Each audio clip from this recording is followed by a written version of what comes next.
Alright, you guys, we are starting off today's video in a North Carolina junkyard because your boy desperately needs a tow hitch.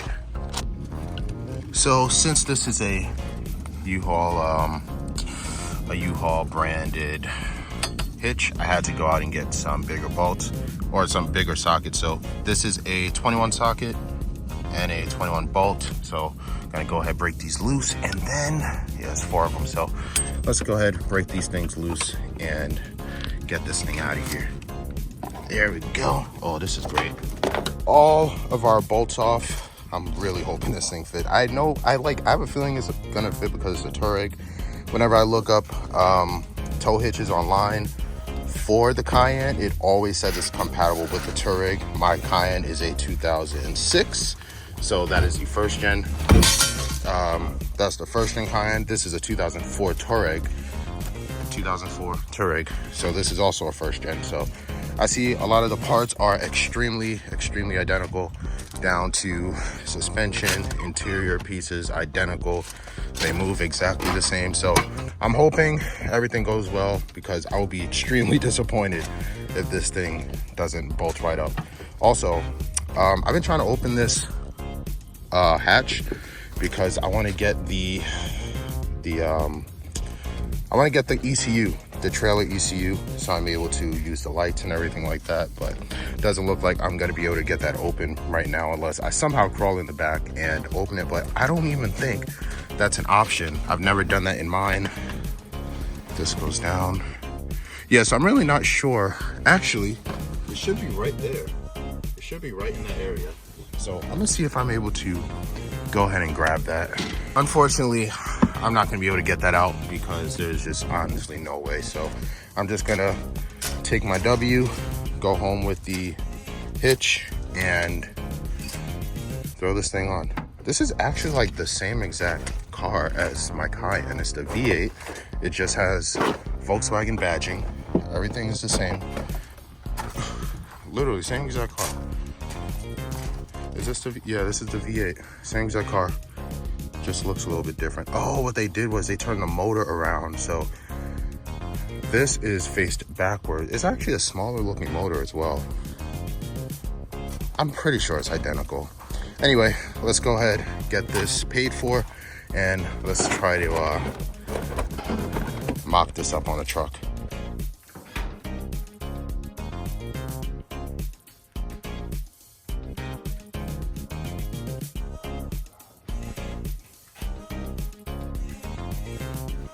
We got the hitch.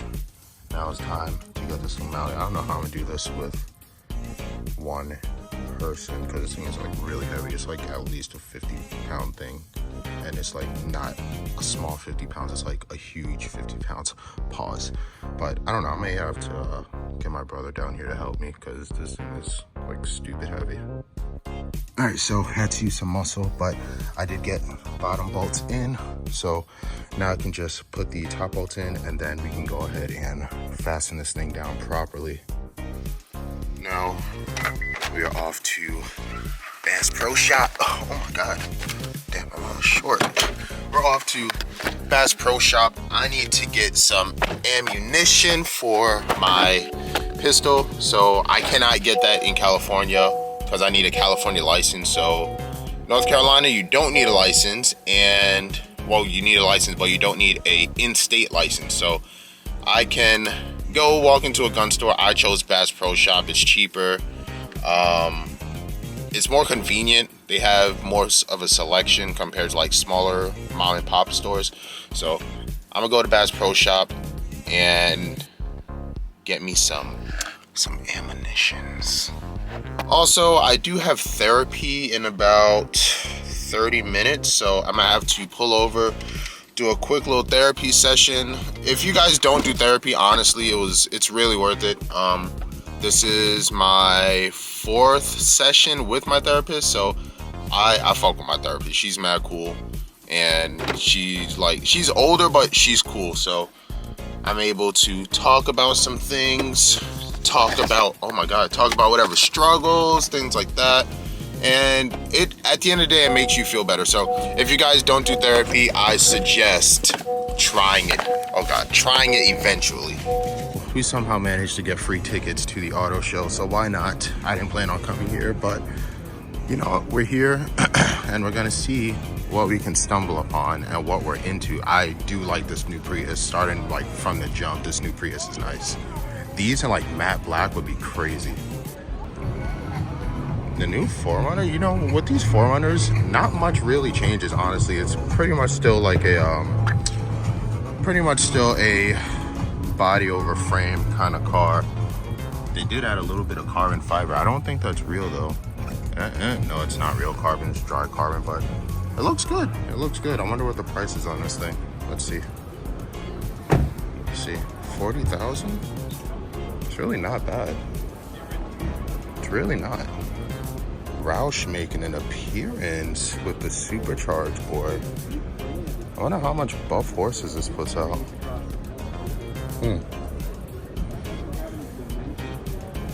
Roush always does a great job with their cars. Literally, they always do a great job with their cars. This is also another supercharged product from Roush. Wow, that engine is really low in there. That thing is really down in there.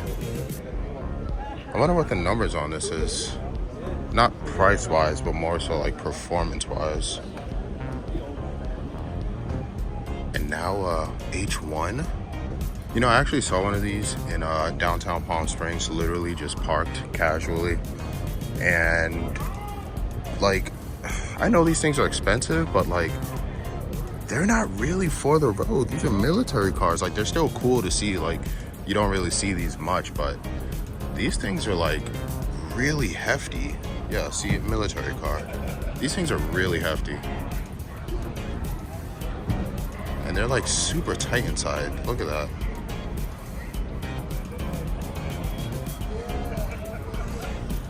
So we have two options. We can go to the new Mustang, or we can go to the Taycan. Is that a Taycan or a Panamera? One of the two. Let's go with the new Mustang because it's pretty crowded over there. And then the Cadillac. Yeah, let's check out these this new Mustang. So this is the 5.0 Mustang, the new one. It's not the Dark Horse, obviously, but it's really different than the outgoing Mustang, especially the rear end and the front end. The interior looks kind of the same from what I've been able to see, but yeah, the exterior of the car is really, really different. Let's hop in the passenger seat real quick. Let's see this. Oh wow, this screen is huge. And then the stop button right there on the center console. I guess this is a wireless charger. And then you got the Mustang badge. Yeah, it doesn't really look like a lot has changed, honestly, compared to the outgoing model. Like, yeah, the interior is different, but it all still looks very Ford, especially like these door handles, these buttons, things like that. Overall build quality is very Ford, obviously.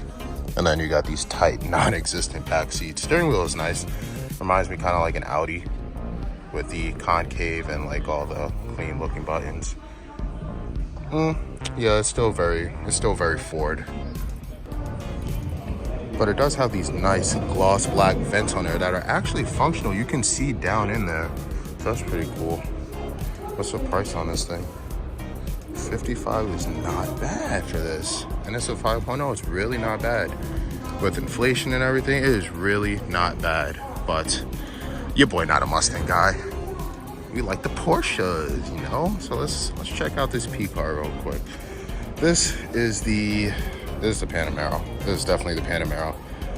Yeah, this is a Panamera. Oh, I was wrong, it's the Taycan. That's crazy. Why? I don't know why they would make the Taycan look exactly like the Panamera. Not exactly, but like very slopped. Very similar to the Panamera. But all electric GTS Taycan. Very nice, very fast.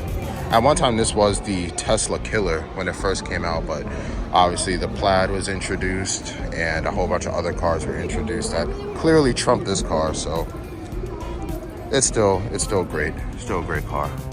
We got the little Macan over here. I'm not a fan of this, but the Cayenne, definitely a fan of. And my Cayenne is like, the older Cayennes are always like so much bigger than these newer ones, the interior is a bit more rugged looking. I don't know if you can tell. The interior is a bit more rugged looking compared to the newer ones. This is not open as well. So, which trim Cayenne is this? I wish the older Cayennes came with like something similar to how it says Porsche on the back. A lot of people usually put the their not decals, but the emblems, aftermarket emblems on the back to make it look a bit newer. It doesn't really look nice, but I might end up doing it anyway. Yeah, the newer Cayennes, they're not made for off-road how the older generations were. One of the other cars that I have not seen up close yet, but I've seen a ton of them driving around, is the Aston Martin DBX. Oh, this interior is crazy. Yo, this interior is nuts. Orange on orange with the black seats. Oh, this thing is stupid. The carbon in the middle. Oh, this thing has carbon everywhere. Oh, it's the 707 model. So this is one of the higher trim DBXs. I think this is the highest trim DBX with the fat Aston grille that's obviously on all Astons. The headlights are pretty decent, I'm not gonna lie. You know what? Where are the... Oh, they're right down there, the turn signals and stuff. Yeah, I think honestly what would make this a bit better would be having the wheels stick out a little bit more. But other than that, like, this is a great car to have. This looks like a great daily, honestly. Then we got a Ferrari and a Maserati. I don't really care too much about the Gran Turismos. Or, I don't know if this is a SF9. No, it's a 296. Yeah, I honestly just don't care about Ferraris like a lot of people do. It's just like the stigma around them and like Ferrari as a brand and what they do to all these, what is it called? All their customers when it comes to modifying things like that. It looks cool, but it's not for me personally. And then we have the definition of depreciation, because these cars now, I've literally seen them in the 80s and 90s, and I'm pretty sure new this is like a $300,000 car. They still look nice. Honestly, if I had the cash for it, I would 100% buy one just like as a daily. But the depreciation on these is wild, and I'm almost positive it's because it's like a significant amount of Volkswagen in here, which obviously it is. It's a Volkswagen product, but yeah, the interior is nice. It's like all nice and polished in there. Looks all clean. Oh, it does have TVs in the back. Yeah, it's just, these things just drop crazy in price, honestly. I've never really been interested in these, what is this, an Elantra N? Elantra N, yeah. I've never really been interested in these, but I'm not gonna miss out on an opportunity to sit and want to see what the inside is all about. Yeah, this is really a Hyundai. They sound nice though. Oh wow, this is really sporty. You got N mode. I guess that's nitrous. Oh wow, this is like really Hyundai, but I guess sporty. What is this? Is this a button? I don't know what that is. Yeah, the interior is really not bad. It's just clearly a Hyundai. Like, if you're gonna be spending kind of sports car money on a Hyundai, you gotta at least do something a little better with the interior. Like, they did the steering wheel nice. It's real sporty looking. That's probably the best feature of this car, honestly. I'm not sure what the motor numbers are, but I'm almost positive it's nothing too crazy. Like, that's pretty much all the auto show. Like, you got a C8 down there. There's a whole bunch of old guys surrounding it. And that's pretty much, it's nothing compared to the New York Auto Show. It's like way smaller, literally like not even half the size. So I guess that's all we're gonna end up seeing today. Really not anything crazy, since the auto industry is pretty much all the same now. Everyone's putting out new cars. Everyone's doing like smaller, more fuel efficient stuff. So seeing sports cars and making sports cars is not really brands, what is it called? It's not really their priority. So that's pretty much all we're gonna see today. Actually, I lied. Let's take a look at the new Supra and the 86, because I've never been in either of those cars and I don't really care for them. But oh, this is manual with a duckbill. It's the GR edition, unless they're all GR86s. Yeah, I don't really care for these too much, honestly. They're cool, but I can care less. You know, it actually reminds me of the first gen 80. Oh, wow. This is nice. It reminds me of the first gen 86, honestly. What is this? This is not 1, 2, 3, 4. Huh. There's no way it's just 4 gears. Hold the hell up. Really not sure because it's literally, this is first, that's second, that's third, that's fourth, that's fifth, that's sixth. There we go. Let's put that back in gear. Yeah, this really reminds me of the first gen 86 FRS, BRZ, things like that, especially with the screen. I remember I had a friend, he has one of these, or he had one of these, same exact screen, literally same exact interior. So I don't know what's going on with these automakers. I guess they're saving money and reproducing the same thing, try to get those profit margins bigger, but it ain't really working, honestly.